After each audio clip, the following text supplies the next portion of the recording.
If you have a Bible and you like following along in it, please turn to Colossians chapter 2. This is where we're going to spend our time. I've told this story many times. I'm sure that those who've heard it many times will think, why yet again? But nevertheless, since it fits where I'm going today, I'm going to use it. It's personal to me. I remember sitting in First Baptist Church, Waycross. And this is no reflection on the church, so don't mishear me. I'm not critiquing that church at all. I'm sure I heard the gospel thousands of times while I was there and well presented, but I did not respond to it for specific reasons. I remember being in there when I was young, say grade school, middle school, and they had no air conditioning in the building. And I remember sitting in the balcony with my father, who forced me to go every time the doors were open at church, even though he didn't believe. And sitting there in a three-piece suit in the balcony with no air conditioning. And just once I got a little older, I started to think to myself, what am I doing here? Why do I have to be here? That was my thought. The reason for that was multifold. One of them was I lived in a household where the two parents didn't believe, one of whom complained bitterly about having to go. And the only reason they were going is because my grandparents, who were very devout believers, who I learned a lot from, a lot of what they taught me probably stuck. They didn't want to hurt my grandparents' feelings by not having their grandchildren in church. But what the second aspect of this that I found difficult, which caused me to think, what am I doing here, was the fact that as soon as the doors opened at 11:45 and everybody hit the sidewalk, I was old enough to listen to the conversations and the things that were happening outside. And I remember after I passed through all the smoke that was burnt lots of people with little tubes of burning leaves. I remember listening to those conversations, none of which had anything whatsoever to do with anything that had been said during the 2.5 hours I had been in the church. What they did talk about were things that I'm going to call today, what Paul calls in this text, the elementary principles. Those things that people assume are important. And if those things are associated with congregational life long enough, people associate them with godly things. So, and I can tell you, if kids grow up in that and they see that, they will turn back to this and say, what am I doing here too? Let's take a look at this text and see what it would teach us about this way of thinking. I'll begin reading in verse 6.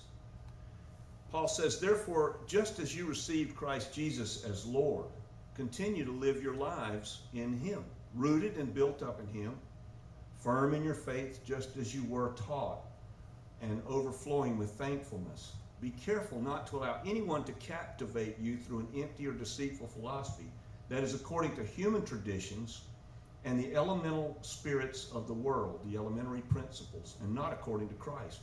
For in him all the fullness of the deity dwells in bodily form. And you've been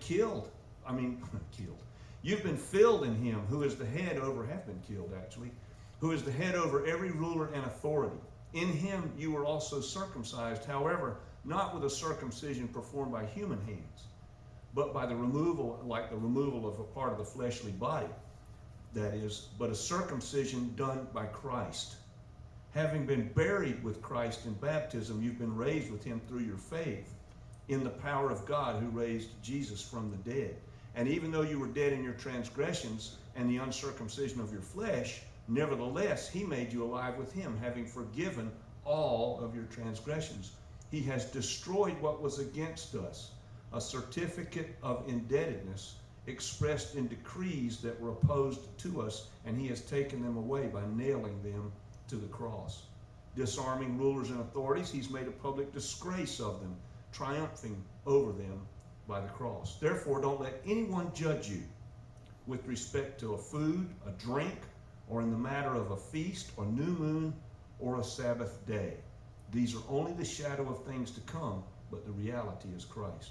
Let no one who delights in humility and the worship of angels pass judgment on you. That person will go on at great lengths about what they have supposedly seen, but they are puffed up with empty notions by their fleshly mind. They've not held fast to the head, from whom the whole body, supported and knit together through its ligaments and sinews, grows with a growth that comes from God. If you've died with Christ to the elementary principles of this world, why do you submit to them as though you still lived in the world? Do not handle, do not taste, do not touch. These are all destined to perish with use, for they are founded on human commands and human teachings, even though they have the appearance of wisdom. With their self-imposed worship, their false humility, achieved with an unsparing treatment of their body, a wisdom with no true value, they in reality result in fleshly indulgence. Now this text, it's a text where Paul is writing to two specific groups of people in his day, the Gnostics and the Judaizers, both of whom attached. The Gnostics were a group of people who thought they had a knowledge of God that was greater than that of the apostles. Secret knowledge, and if you wanted that secret knowledge, you had to become one of them.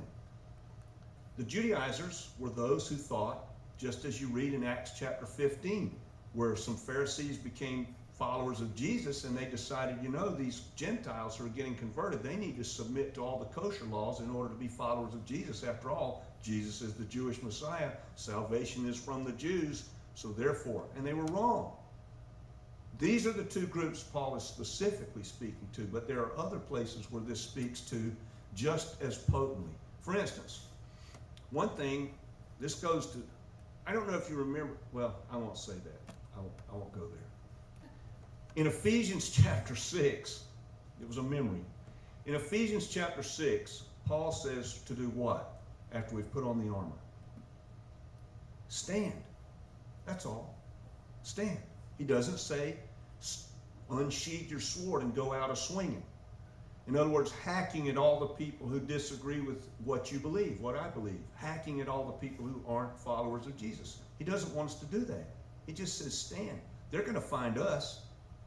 Satan is going to make sure that those who don't believe find us. That's going to happen. So we're to be where we are, in the marketplace, in our homes, in this congregation, outside these doors, in Walmart, in the restaurant, with our families, wherever we are, and we're to then do what? Stand. Live the gospel out in the presence of all. Be salt and light to everybody we encounter. But we're not to go out and just try to pummel people with the gospel. That's not what we're supposed to do. He uses, I love this, he uses the positive aspects of what it is to be a follower of Jesus to counter the error of the Gnostics, the Judaizers, and the others we will mention in just a moment. We are changed on the inside, not the outside. He uses the rite of circumcision to make the case. We're not circumcised in the flesh at all. That's not the point. We're circumcised inside. There's something that's been cut away, and that is the old person. And that old person has been severed from us to a degree, and now we are a new person, and we're to walk in that. That's exactly what he means by this text, and that's why he uses that example. It would have made a lot of sense to the people in Colossae, because I can promise you that if the kosher laws had been imposed on these Gentiles when they're 40 and 50 and 60-year-old men, they would not, in a day before anesthesia, be very excited to be circumcised. I can promise you that. So we tend to miss this in the church today to a large degree, in my view. We find easy targets. We find things that will gin up an amen chorus in a congregational setting. Things like how bad America is, or how bad the world is, or Jesus' return is right around the corner, none of which we really know, right? We don't know those things. And yeah, the world's bad, but this is the world we live in. I guarantee you, if we were alive when Jesus' day, in any of these Gentile cities, we would have thought things were really bad.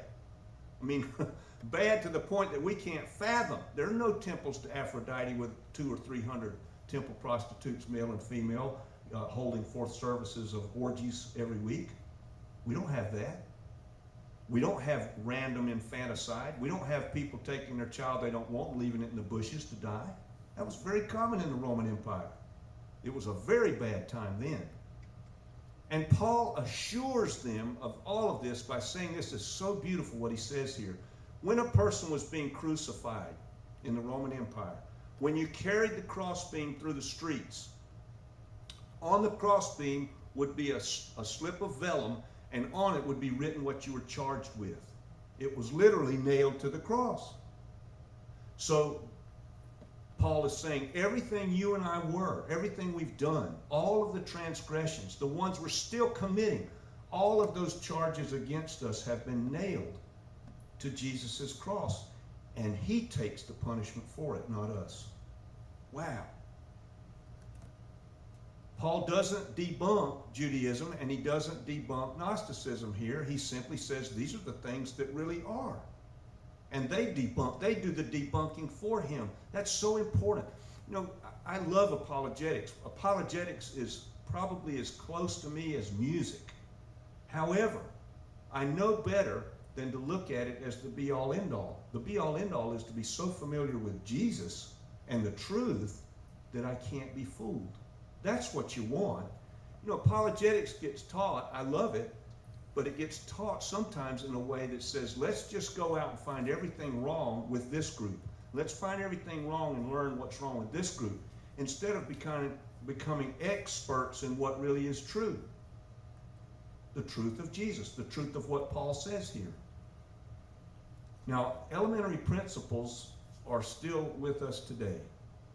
And I'm just going to say it for the truth of it. They're here in this room. They're in that room next door. If you don't think that's true, just gander about in here for a moment. This room has a certain decor. We have pews, pine pews. We have crown molding. We have hanging lights. Every one of these, we have carpet. Every one of these things is a message. We have a grand piano. Some churches you go in and they got a rock and roll band set up. Everything that we do, all of these trappings are messages about things that we think are important. But are they necessarily godly things? Right? The elementary principles, if they ever cross that line to become seen as things that are godly things, they'll infiltrate the message to such a degree that people will become either cold toward the gospel, as I was, or they'll become angry, as I became later. The elementary principles will seize the arena of the godly and in some cases replace it. For instance, I do my best, I'm sure I fail at it, to not become political in my sermons. But there are lots of places where the political is so mingled with the gospel that you really can't tell which one's more important. I mean, it's a short step from having what we believe as followers of Jesus to impact our politics, which is right, to having the politics impact what we believe as followers of Jesus, which is wrong. And there are lots of those sermons. You've heard them, I've heard them. What's wrong with America? Let me give you the list. Now, what are some of these false things that Paul refers to here? Empty philosophies, things that are of this world, things that are of human tradition and are not of Christ. What are they? I'm just going to give you some that I see. And you think about them. You may see others, and that's fine. Think about this. Here's one. Here's a classic one. God helps those who help themselves. Now, careful. It's kind of true, right? If God, the Spirit of God lives in you and me, and we feel inspired to change something about our lives, and we work at it, yeah, God's going to help us. But what God does is help the helpless. God helps the helpless. He takes people who are at their last bit of resource, and he helps them. We need to remember that. This is supposed to be, this room, this congregation, this setting, is supposed to be a hospital for souls who've come to their last bit, and they've got nowhere else to turn, and they can't help themselves. But God can. Here's another one. He will love us more if we're good. I mean, think about this for just a moment. Do we have any confusion in this room that God does not endorse homosexuality? I don't think there's any confusion in here at all. He doesn't. But how are we then supposed to be salt and light for those who are trapped in it? If we're busying ourselves thinking and teaching that God loves us more if we're good, I think that's going to be a difficult thing to do. I grew up in school. I'm sure all of you did. At some point you recognized that there were some people in your school when you were kids who were different in that way. They were either effeminate men or butchy girls. And some of them became homosexuals. I grew up with two of them that I can think of right off the top of my head. And I can promise you neither one of them wanted it. They got picked on more than anybody in the whole school when I was growing up. Made fun of constantly. What about the drug addict, the thief, the liar, the philanderer? All these things that we think are terrible things, and they are. Will they find a home here, or will the elementary principles cause them to think to themselves, I don't want to be in there? I mean, the thief on the cross, what did he do? Nothing, except turn to Jesus and ask for mercy. And Jesus said, today you'll be with me. That was good enough for him. It's good enough for anybody. And you know, it's fascinating to me. There are some narratives in the Bible that I look at and I think, gosh, Lord, thank you that you let that be in there. I mean, I think about the narrative of David's life, and I many times think to myself, gosh, I'm sure glad we knew a lot about David besides the fact he was the king. Here's one. And this is very popular in our day within evangelicalism. Self-expression is the way to fulfillment. No. Jesus was very clear. You have to lose your life to save it. Enjoyment is enrichment. No. No. The goal of life for the believer is not happiness. The goal of life is to be salt and light here in the world and to follow him. Here's one that's very subtle, and it may sound right. Christ is the best of all good human beings and the greatest example. That's true, but that's not all. That's not all. And there are people who attend churches Sunday after Sunday, and that's what they think. That's who Jesus is. He's the great example that we're to follow, the great teacher. No, Jesus is the way. If you want to have a relationship with God, there's how you have to go, through him and no place else. I mean, our culture is steering us to become all kinds of things that have nothing to do. And this goes for believers. I'm speaking to believers now. We know it's true of non-believers, but believers, it steers us to become things that have nothing whatsoever to do with being salt and light here in the world, to being a follower of Jesus, to being an ambassador, to being somebody who walks with the Lord in the most mundane of areas such that it's seen. I mentioned it 2 weeks ago or 3 weeks ago, I forget. I talked about, the second greatest purchase that any of us will make on this planet is a car. Outside of a house, that's probably the biggest, us middle class folks, that's the biggest purchase we'll ever make. How many families are ruined because of the elementary principle of, I want people to see me a certain way, and the car is the way to do it? How many people ruin their lives, their children's lives? I grew up in a household, and I absorbed this, and it is still something I bear today. In a household where my parents fought constantly, and 9 times out of 10 the fight was over money. 9 times out of 10. We weren't desperately poor, but they fought over money. And to this very day, I can tell you, you can ask my wife, she'll tell you, my greatest fear is financial insecurity on this earth. I struggle with that every day. The whole of the gospel Paul is making the case here in such a genius way. He's pointing out these things that are elementary principles. If you took all of philosophy and all of the elementary principles and you built them into your structure of thought, it would be like a pyramid that teeters on a fine little point. And it only takes a little thing to tip it over. But when you look at Jesus and you look at the gospel, what is the basis of the gospel? The basis of it is Jesus was God in the flesh. Boy, when you start thinking about that, all of the contradictory things become easily eliminated. Jesus is the way. Jesus is God in the flesh. God has done a really good job of grounding the gospel in such a way that no empty philosophy can possibly contend with it. Oh, we think that just being a good person is good enough to get you into heaven. Jesus is God in the flesh. He says no. Wow. I mean, it provides a pyramid that sits properly on a huge, wide, deep base that can't be toppled by these elementary principles. He's the final revelation of who you and I were supposed to be. And this is something, I thought about this just this past week, and so I put it in. The first Adam came to the world in its perfected condition. Everything was provided. He and Eve lived in a situation where they had no need at all. And the whole world was handed to them. They were co-commissioned to go out and make the world theirs, to rule it, subdue it, and be fruitful and multiply. Jesus, the last Adam, came into the fully fallen world. The fully fallen world.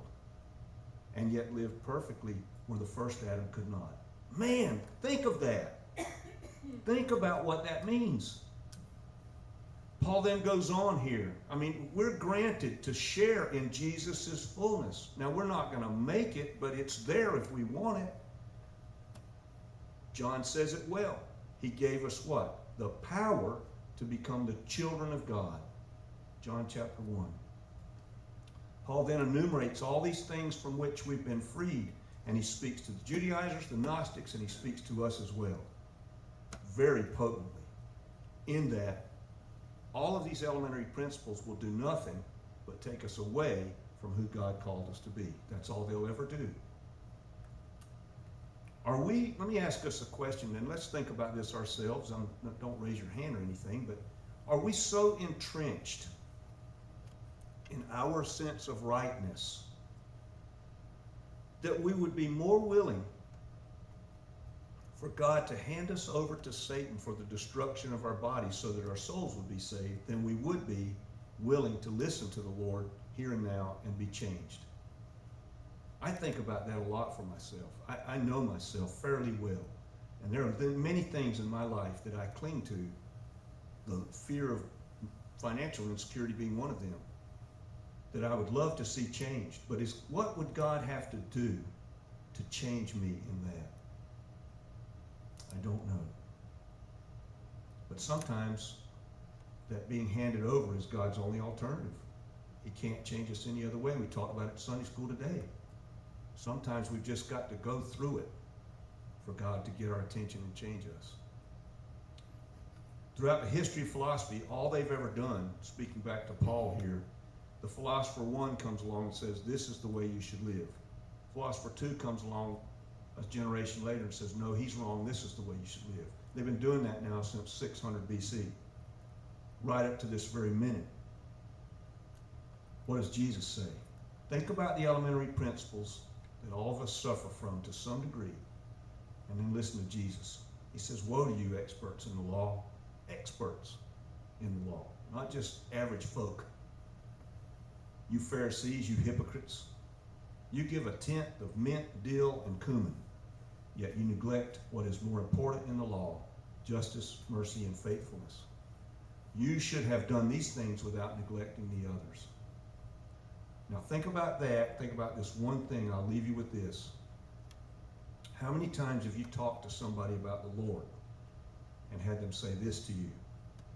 As soon as I get myself cleaned up and get my life right, I'll come be with you in church. Why do you think they say that? Why do you think they feel that way? Right? It's because of us. There's something we're telling them. I'm not saying us here in this room necessarily, although look, none of us are free from sin. We as believers are telling them things somehow that they are interpreting to say, I need to have myself cleaned up and get my life right before I can come be with you. I don't know where everybody is today, but if I've said anything